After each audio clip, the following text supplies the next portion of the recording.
Silakan Mbak Sela dibimbing berdoa. Doa mulai. Doa selesai. Bagaimana kabar kalian?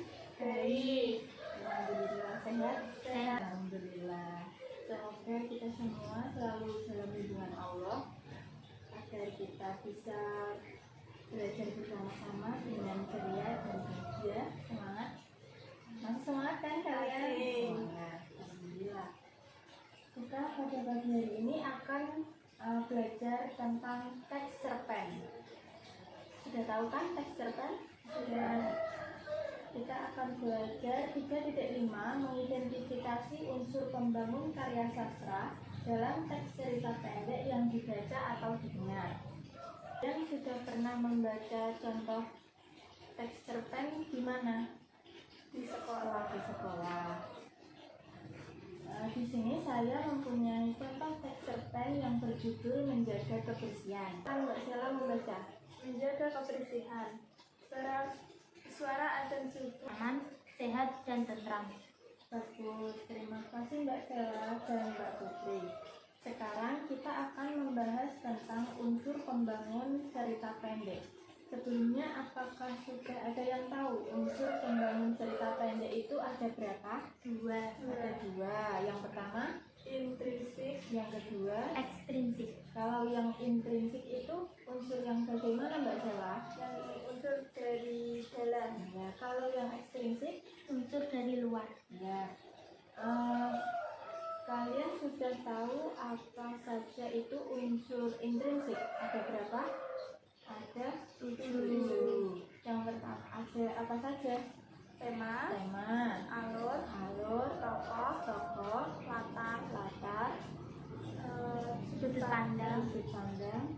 amanat, gaya bahasa. Di sini saya mempunyai beberapa kartu yang berisi unsur-unsur pembangun dari teks cerita pendek. Kalian bisa memilih.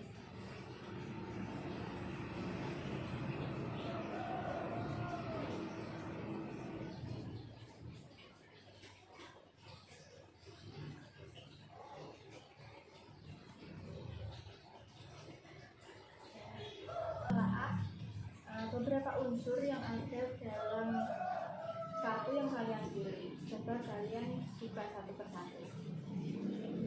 Alur atau plot?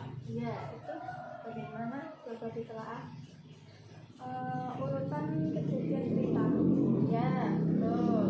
Urutan kejadian cerita yang ada dalam cerita pendek. Jadi jalan ceritanya itu bagaimana? Ya. Terus nanti apa lagi? Latar atau setting. Keterangan waktu, ruang, tempat, dan suasana. Nah, jadi latar atau setting itu yang menggambarkan waktunya itu pukul berapa saja, atau suasananya di dalam cerita itu bagaimana, dan apa tadi settingnya? Ruang, ya, tempat, sama saja. Terus ada lagi tema menjadi dasar cerita. Ya, tema itu jadi dasarnya cerita, ide dari cerita itu sendiri. Tokoh dan penokohan. Tokoh itu orangnya dan penokohan itu sifat dan sikapnya. Ya, jadi tokoh dan penokohan itu dua hal yang berbeda. Kemudian Mbak Putri memilih satu apa saja? Amanat. Ya, amanat.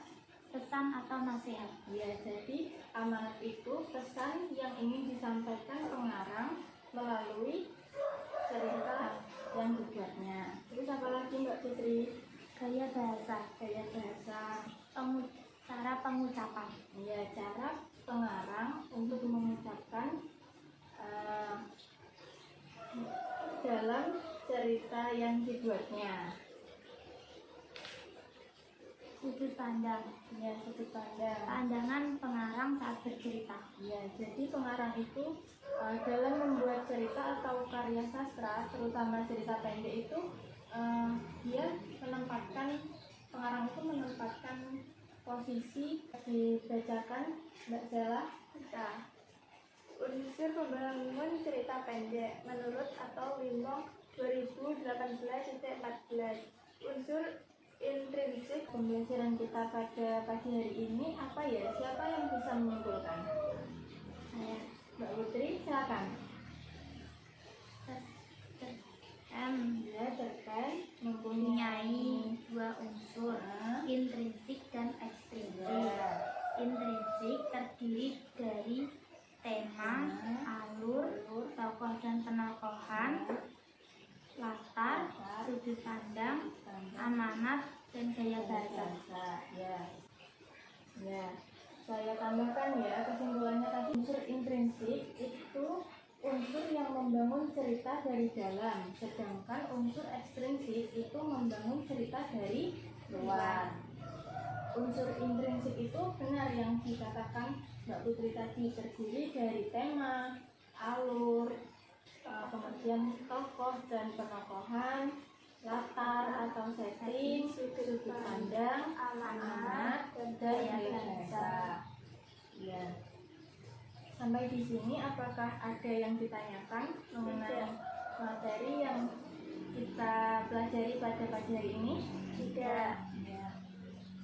Jadi saya harap kalian sudah paham ya.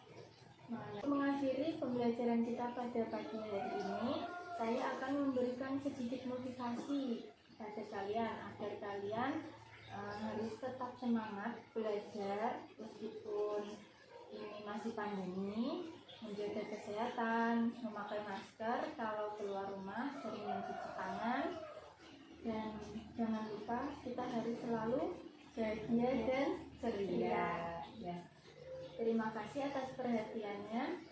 Assalamualaikum warahmatullahi wabarakatuh. Waalaikumsalam warahmatullahi wabarakatuh.